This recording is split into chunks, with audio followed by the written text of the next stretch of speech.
friendship is in Africa. It's more based on sharing materials than it is in America. So you're saying materials, not like an Xbox, but you're saying more like you actually need this brick. No, everything. Okay. Everything. So a good example was there was a dude in town. I lived in a place called Chingola. And there was a dude in town who his expression of the depth of our friendship was for him to like walk into my hut that I was in when I wasn't there and grab my clothes and take them for himself. And then I only knew because I was walking around town, and there he was wearing my shirt. And I walked up to him and I was like, "Nice shirt." And he was like, "Yes." I love it. Right? And so it's like, to them, it is like it's the expression of friendship. How much you're willing to give me. And me asking you for the thing, hey, can I have your shirt? I'm not asking for your shirt. I'm asking you, how deep is our friendship? And that's how we determine those things. So for us, a big portion, and I'm simplifying here, so take this with a tiny grain of salt. But for us, a big part of what we do as Westerners is go, what do we have in common? Do we enjoy being around each other? And how many shared experiences do we have? And those things still exist. It's not like they're completely gone, but the value chain of what's important is substantially different. I think I'm doing a lousy job of explaining this, but it's a very difficult thing to explain. Well, what I'm hearing is in African culture, what mine is yours and what's yours is mine becomes a definition of how good of friends we are.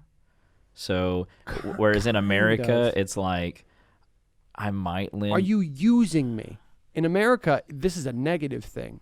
Yeah. You're asking me for stuff? Oh, you only want to be my friend so that you can take from me. That's my hackles do when somebody goes, hey, I need, give me. I immediately go, I'm being used. In Africa, that's not the case. They don't go, oh, I'm being used. They go, this person wants to be my friend. So I'm talking about like that, and even like humor. Humor is a good example. Humor in Africa is very literal. Okay. So I recall like I was in a place with a TV, and there was a couple of African stations, and so I think James, you might have been there for this actually. I think we talked about this. We were sitting there watching this comedy program, and by the way, humor is almost exclusively cultural. Didn't realize that either until I went to Africa, but it's almost exclusively cultural. Except for fart jokes, I'm sure. They don't care. Oh. No. Farts they're not funny. So whatever. Yeah.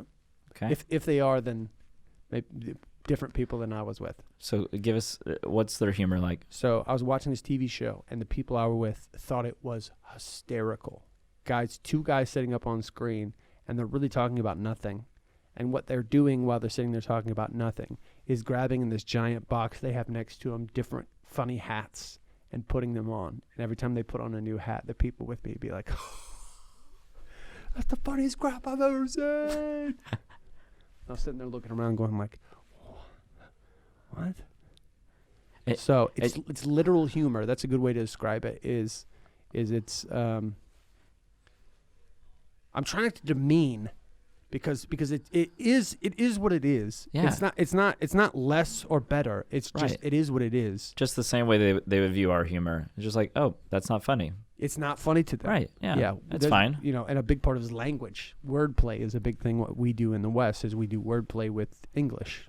Puns. We need to tell a dad joke. That's my speed. Exactly. Dad jokes are my jam. So things are a little alien. Humor is different. So yes, there's big differences, and I guess I missed what you were actually doing over there. What was your purpose for Africa? I was doing, I call it microfinancing, because it's easier and people understand that a little bit better. But I went with like this back of donors who were trying to end the poverty cycle in Africa. So poverty cycle, for anybody who's not familiar, is basically somebody is a subsistence farmer, so they go out and they plant in their backyard and then they grow their corn, and then they eat it, and then they repeat next year. They go and do it again, or forage. That's a big part as well. These giant mango trees. There's tons of food in Africa. It's incredibly fertile. I say Africa, it's a continent. In Zambia. Zambia is incredibly fertile. It's right next to the equator. Yeah, most people wouldn't think of Africa as having a cornucopia of food. It's everywhere. I mean, they do. They do. Congo. If you've seen enough movies, then you do. But it's not like, Egypt.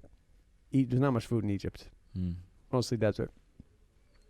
Africa's giant. It's a huge continent. So saying Africa is like saying, oh, in the United States, it rains a lot. Well, kind of. It rains a lot in Florida. Right. Doesn't rain much in California or Nevada. What was I talking about? Well, I'm curious, was this before you became a recording artist? Yes. So what kind of impact did that have on your journey to becoming a Christian artist? I don't know about Christian artist, but becoming an artist, Okay, it was instrumental. If I had not done Africa, I would have not done music, or I would have quit really quickly is a better way to say it. And I'll tell you why, is because music as a vocation, as a means of living, is two main things. It's one, how well you create. I'm going to do the other finger instead of that one. It's one, how well you create. And then two, it is how well you can take failure. And so this thing I was trying to do in Africa was a smashing 100% through the floor failure. It absolutely tanked, and mostly because I made it tank. Didn't know what I was doing. Finances are viewed differently in Africa. Like finances are sort of a Western thing. And so, most of it just got lit on fire. The things I was trying to do to help in this poverty cycle, figuratively lit on fire, not physically. I'm imagining you waking up in the morning, all the money is in a fire, and they're just dancing and laughing. Yeah, not quite that extreme. Okay. But you've got the right picture, the figurative picture. So it was the first time in my life where I had a failure, a giant failure, that I could not blame on someone else. I couldn't go, yeah, I failed at this, but, I tried to play college basketball for a couple of years, and that was a big failure. And it was 100% on me, but it was easy to go, oh, in my own brain, no, it wasn't really me, it was the coach. He got fired right after I left. That guy was terrible. He screwed me up. I would have been incredible if it weren't for. And so Africa happened, and there was nobody else to blame. I couldn't go like, this person is the one who's holding the bag. I was holding the bag. So this is what I say about Africa is I went to be good for Africa. It's one of the only times God's told me to do something specifically. Only one of two times really in my life where he's told me to do something specific. And I went because I went, this is a great idea. I'm going to help change the continent. This is really going to help people a ton. And it did not. I did not help Africa at all. But Africa instrumentally helped me. It's the best thing that ever happened to me. And that being said, it was the worst year of my life. I hated it. It was awful. Every second. There were moments of joy, mostly when somebody would come and visit me. Like James or my sister came. We had some other friends that came. They came the same time as you? Yeah, I think so too. Moments of joy. Connection with the Father was really great, right? Because when you feel like you need him, which we don't usually in the West, but when you feel like you need him because you are by yourself, the commune with Jesus is really heavy, which was really good.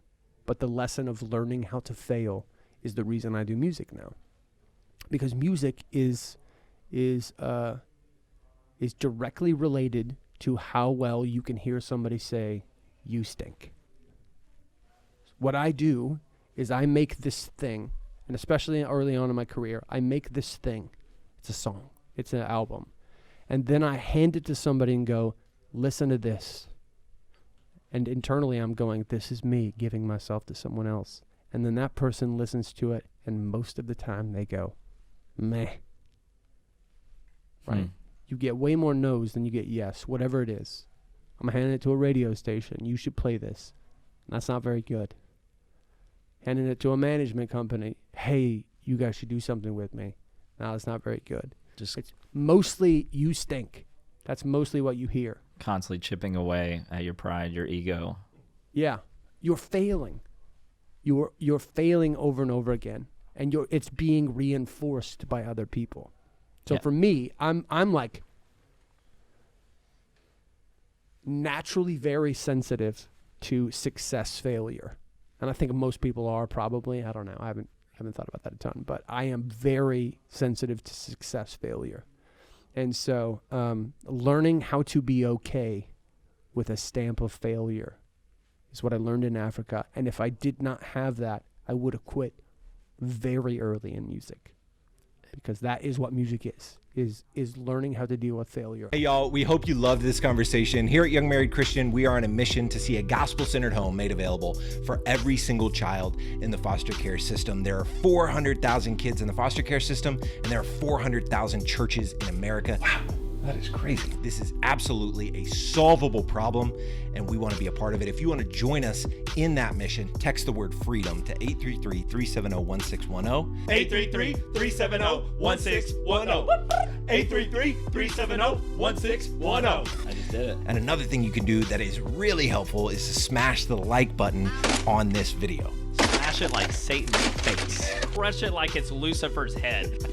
It really helps us a ton, so smash that like button, subscribe to this channel. That's it. Smash the like button on this video.